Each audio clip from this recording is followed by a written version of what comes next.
Good morning, Oak Trace students and staff. Today is Friday, November 17th, and it is an A-Day. We have students from Mrs. Hart's class to help us with the Pledge of Allegiance.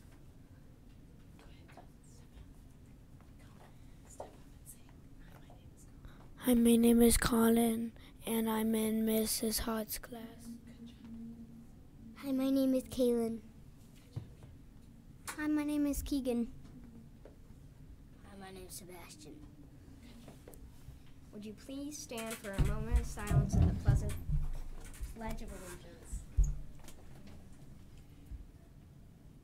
I pledge allegiance to the flag of the United States of America and to the republic for which it stands, one nation, under God, indivisible, with liberty and justice for all. Today the cafeteria will be serving mini pancake nuggets, chicken parmesan sandwich, chef salad, mini muffin and yogurt, and sun butter and jelly sandwich. Now here's Maddie with today's weather. Today will be partly cloudy. The high is 49 and the low is 34. Thank you. We would like to wish a happy birthday to Jack in Mrs. Hart's class, Austin in Mrs. Callahan's class, Kaden in Mrs. McAndrew's class. You may come down to the office after announcements to get your birthday treat. Now here's Olivia, our feature reporter.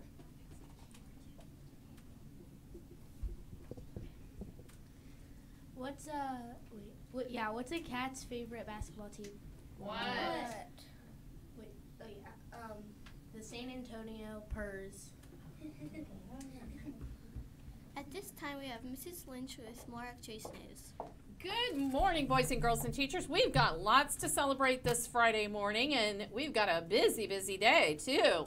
First, I would like to recognize our amazing Spell Bowl team who competed last night. Came in second place, only one missed word behind Maple Glen. I think we ended up with a 49, which is awesome. So I'm going to have each of them walk through here. We're going to recognize them and their wonderful coach, Mrs. Hyatt. I'd like for each of you to share your hardest word last night. Okay? Daniel, we'll start with you. My name is Daniel, and my hardest word was especially. Especially. ESPECIALLY. Awesome. Way to go. Okay, Quinn, come on in. My name's Quinn, and my hardest word was omnivorous. It's spelled OMNIVORSOUS, I think. Good job, Quinn. All right. My name is Keegan, and my hardest word was astrophysicist. It's spelled ASTROPYSICIST. All right, we're just going to say the words because I know we've got people that have to get off to field trips, study trips. So, My name is Zoe. I'm in Mrs. Damiani's class, and my hardest word was pseudonym. pseudonym, my goodness. My name is Meredith. I'm in Mrs. Damiani's class, and my hardest word was Neapolitan. Neapolitan. My name is Jillian, and my hardest word was Neapolitan, too. Good job, Jillian.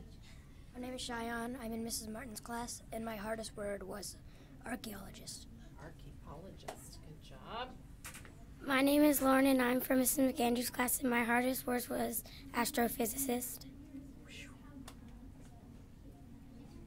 Hi, my name is Madison, and my hardest word was astrophysicist. Good job, Madison. My name is Anderson, and my hardest word was conscientious. My name is Conley. I'm in Mrs. Helm's class, and my hardest word was yacht. Wow. My name is Jonathan, and I'm in Mrs. McAndrew's class, and my hardest word was extraterrestrial. Woo! My name's Cheyenne. Spellable is the hardest word is Helgramite. Oh, good job, Chad. And Mrs. Hyatt, any last words for your fabulous Spell Bowl team? I'm so proud of them. They worked so hard. They put such great effort into this. and we're such a great team, and they did super. I want to say to the third graders, we need to take back the title of the champions. So we'll get the words at the end of the year this year, and I want you to think about being on Spell Bowl. I'd love to have you. All right. Yay. Thank Yay, you, Mrs. team. Hyatt. Way to go. And we have a math challenge recipient down here too. Come on in. Share your tip for math challenge. Say your name. My name is Sophie. And Sophie, what room are you from? Mrs. Fletcher. Mrs. Fletcher's room. And my tip is believe in yourself. Believe in yourself. Way to go, Sophie. Awesome. All right, and as I shared, we have an amazing day here today. We have our third graders going to Barnes & Noble for their odes, so we wish you the very, very best.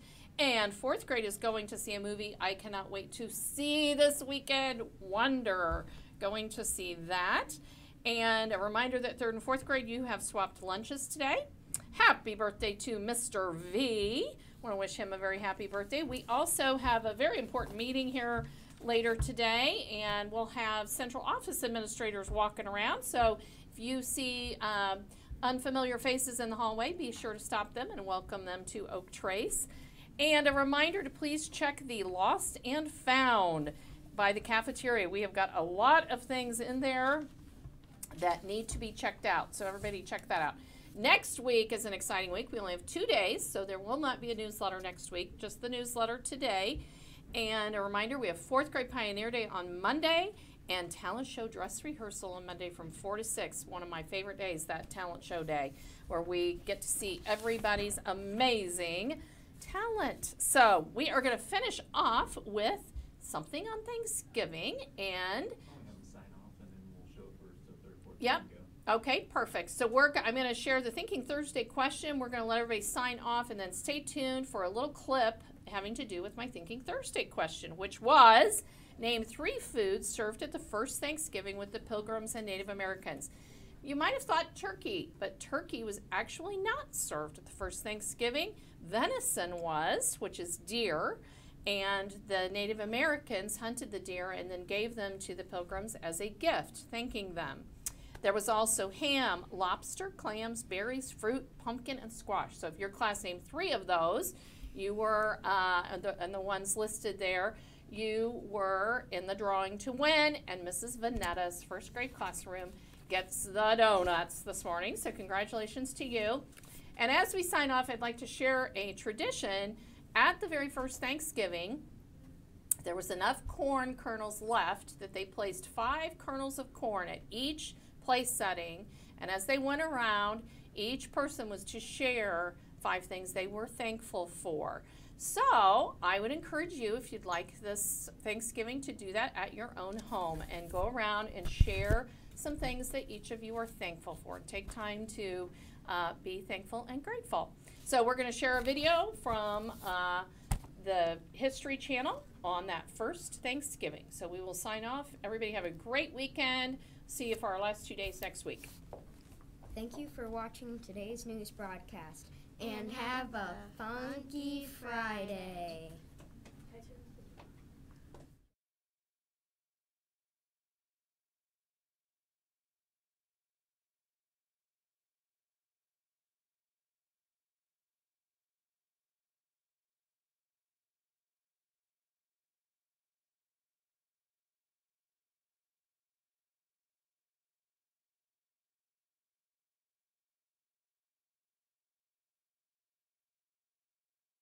Share a meal with them. But we bet you didn't know Thanksgiving didn't become an annual tradition until more than 200 years later. That first Thanksgiving in 1621 wasn't just one big meal. It was a 3-day festival of eating, hunting, and other entertainments in honor of the Pilgrims' first successful harvest. The Indians killed 5 deer as gifts for the colonists. So venison was definitely on the first Thanksgiving menu. But we bet you didn't know that turkey was not. They also didn't have pumpkin pie or potatoes, which hadn't been introduced to New England yet. And while they may have eaten cranberries, they would have been served plain, not in a sauce or relish. The Pilgrims didn't plan on starting a Thanksgiving tradition. In fact, they didn't repeat the November celebration in subsequent years. In 1789, President George Washington announced the first ever national Thanksgiving holiday, which took place on Thursday, November 26th. But it didn't become an annual tradition nationwide until the 19th century. That's when an American writer named Sarah Josepha Hale, most famous for writing the nursery rhyme Mary Had a Little Lamb, was inspired by a diary of Pilgrim life to recreate that first Thanksgiving feast. Beginning in 1827, Hale waged a nearly 30-year campaign to make Thanksgiving a national holiday. She also published recipes for pumpkin pie, turkey, and stuffing that probably didn't appear on the Pilgrims' plates, but would become the staples of modern Thanksgiving meals. In 1863, in the midst of the Civil War, President Abraham Lincoln announced that the nation would celebrate Thanksgiving every year on the final Thursday in November. But did you know, in 1939, President Franklin D. Roosevelt decided to move the holiday up a week to give Depression-era retailers more time to make money during the pre-Christmas shopping season. The move was widely criticized, and in 1941, FDR signed a bill fixing Thanksgiving on the fourth Thursday in November, where it stays today. One of the quirkiest Thanksgiving traditions began in 1989, when President George H.W. Bush granted the first official pardon to a turkey. Every November since then, the current Oval Office occupant has given a reprieve to 1 or 2 turkeys, sending them into retirement on a farm rather than to a dinner table. Though it only began in the late 20th century, the story has become one of the more unusual chapters in the long history of Thanksgiving traditions.